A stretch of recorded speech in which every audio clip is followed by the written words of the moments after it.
Hello students, today we will discuss one more topic which is about EMF, terminal potential and internal resistance of a cell. देखो आज तीन जो topic छोटे छोटे terms जिन्हें हम ऑलरेडी जानते हैं, पहले से जानते हैं, लेकिन बहुत सी चीज़ों के बारे में नहीं पता होंगी। आज हम उसे डिस्कस करना चाह रहे हैं कि भाई ये EMF जिसको हम इलेक्ट्रोमोटिव फोर्स बोलते हैं, ठीक है, ये भी वोल्टेज ही होता है। दूसरा टर्मिनल पोटेंशियल भी वोल्टेज ही होता है। तीसरा internal resistance of a cell. Internal resistance का मतलब है ऐसा रेजिस्टेंस जो सेल के अंदर प्रेजेंट होता है, जिसे हम लगाते नहीं, ऑटोमेटिकली प्रेजेंट होता है। तो देखिए तीनों टर्म्स की बात करते हैं और एक छोटा सा एग्जांपल लेके अगर हम डिस्कस करें तो सपोज कीजिए हमने एक सेल लेके आए मार्केट से एक सेल लाए नया और पेंसिल सेल, और आपने एक वोल्टमीटर लगा करके देखा कि इसके दोनों टर्मिनल्स के अक्रॉस पोटेंशियल कितना है। ठीक है, आपने मल्टीमीटर का इस्तेमाल किया या फिर आपने वोल्टमीटर का इस्तेमाल किया और आपने देखा कि what is the potential difference across the terminals of a cell, new cell. अभी हमने उसे कहीं यूज नहीं किया है, तो जो वैल्यू वो जो आपका मल्टीमीटर जो वैल्यू पढ़ के दे रहा है वोल्टेज की, वो वोल्टेज क्या कहलाती है? That voltage is called EMF. उसे हम बोल देते हैं ईएमएफ, इलेक्ट्रोमोटिव फोर्स। वैसे इलेक्ट्रोमोटिव फोर्स जैसे नाम बता रहा है, इसका मतलब ये होता है कि ऐसी फोर्स जो इलेक्ट्रॉन्स को मोशन के लिए रेस्पॉन्सिबल है, इलेक्ट्रॉन्स को मूव कराने के लिए रेस्पॉन्सिबल है, उसे हम इलेक्ट्रोमोटिव फोर्स बोल देते हैं। ठीक है, ईएमएफ जो होती है मैक्सिमम वैल्यू ऑफ वोल्टेज होती है, और ये जब होती है जब सर्किट से, जब सेल से हम कोई भी करंट ड्रॉ नहीं करते, किसी भी एक्सटर्नल सर्किट में कोई करंट ड्रॉ नहीं करते, उस समय जो मैक्सिमम पोटेंशियल होगा across the terminals of a cell, across the electrodes of the cell is called EMF, electromotive force. I think it is clear. इसकी जो यूनिट है वो वोल्ट है, जो कि पोटेंशियल की भी यूनिट होती है, क्योंकि ये भी एक तरीके का पोटेंशियल है। अच्छा, दूसरा टर्म है टर्मिनल पोटेंशियल। अब टर्मिनल पोटेंशियल कहां से आ गया? अब देखिए, मान लीजिए आप नया सेल लेके आए और नए सेल के अंदर आपने नए सेल से कोई छोटा सा अप्लायंस चला दिया, जैसे मान लीजिए घड़ी में लगा दिया सेल, घड़ी चल गई। अब क्या करा, चलती हुई घड़ी पर आपने मल्टीमीटर लिया और वोल्टेज को जो इलेक्ट्रोड्स हैं सेल के, उसके अक्रॉस आपने वोल्टेज नापा। जैसे आपने ईएमएफ नापा था वैसे इस बार टर्मिनल पोटेंशियल नापा। तो इस समय जो वोल्टेज आ रहा होगा वो पहले जितना नहीं होगा। जैसे पहले आपने नापा था नया सेल लाने के बाद, उस समय अगर वोल्टेज 1.5 या 1.56 था या 1.6 था, तो इस बार वोल्टेज हमारा 1.5 या उससे थोड़ा सा कम हो सकता है। यानी ये जो वोल्टेज जब सर्किट से करंट, जब सेल से करंट ड्रॉ किया जाता है, उस वक्त जो वोल्टेज होता है टर्मिनल्स के अक्रॉस, उसको बोलते हैं हम टर्मिनल पोटेंशियल। समझ में आ रही है? टर्मिनल पोटेंशियल क्या है? नए सेल के अक्रॉस जो वोल्टेज है वो तो कहलाता है ईएमएफ, और अगर सेल से हम करंट ड्रॉ कर रहे हो उस वक्त जो ईएमएफ होता है, उस समय जो वोल्टेज होता है उसको बोल देते हैं टर्मिनल पोटेंशियल।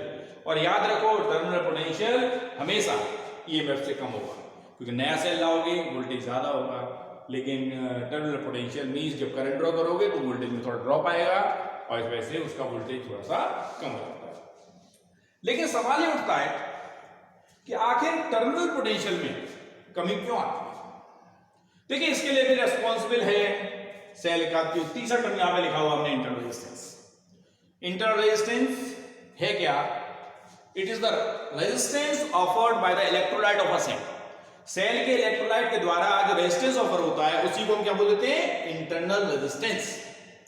लेकिन अब इंटरनल रेजिस्टेंस क्या सेल के अंदर लगाया जाता है? Never, no. इंटरनल रेजिस्टेंस को कभी भी सेल के अंदर नहीं लगाया जाता।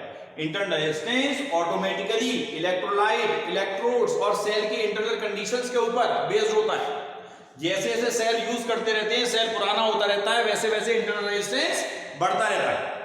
और जब सेल बिल्कुल खराब होने जा रहा होता है तो उस समय उसका इंटरनल रेजिस्टेंस बहुत ज्यादा होता है, बहुत हाई होता है, सेल आपका गर्म होता है। जैसे मान लीजिए बैटरी हम घर में यूज करते हैं इन्वर्टर में, और बैटरी अगर चार्जिंग और डिस्चार्जिंग के दौरान बहुत ज्यादा गर्म हो रही है तो समझ लीजिए कि बैटरी के अंदर फॉल्ट है और बैटरी का इंटरनल रेजिस्टेंस बहुत ज्यादा है और वो ज्यादा समय तक आपका साथ नहीं देने वाली है।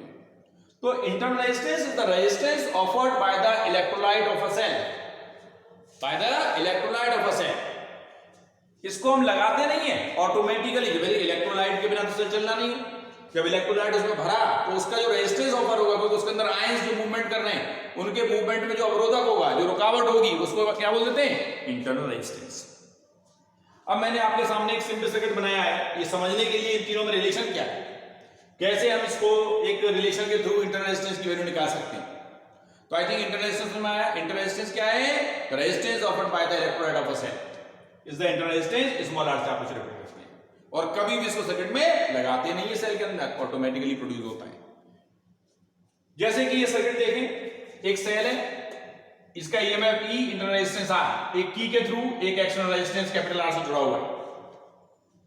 यहां पे हमने एक वोल्टमीटर लगा दिया। वोल्टमीटर इसलिए लगा दिया ताकि वो इसके अक्रॉस टर्मिनल पोटेंशियल नाप ले, क्योंकि हमने अभी देखा कि ईएमएफ और वोल्टेज टर्मिनल पोटेंशियल अलग अलग चीज होती है, इंटरनल रेजिस्टेंस अलग चीज होती है।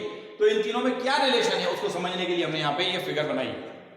तो देखिए यहाँ पे जब आप की को ऑन करेंगे तो the current start flowing through the circuit, circuit में करंट फ्लो होना शुरू कर देगा। आई करंट यहाँ मान लीजिए फ्लो।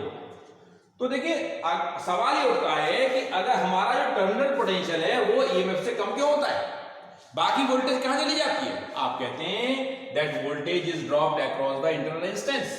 जैसे मान लीजिए हमने कहा टर्मिनल पोटेंशियल V होता है, जो कि यहां से आप पढ़ रहे हैं, वो कितना होगा? E minus I R. E क्या था? Maximum value of the voltage, maximum value of the voltage across the terminals of a cell minus I R. क्योंकि जब देखिए करंट फ्लो करेगा इस सर्किट के अंदर तो करंट तो रेजिस्टेंस, इस इंटरनल रेजिस्टेंस के क्रॉस भी फ्लो करेगा।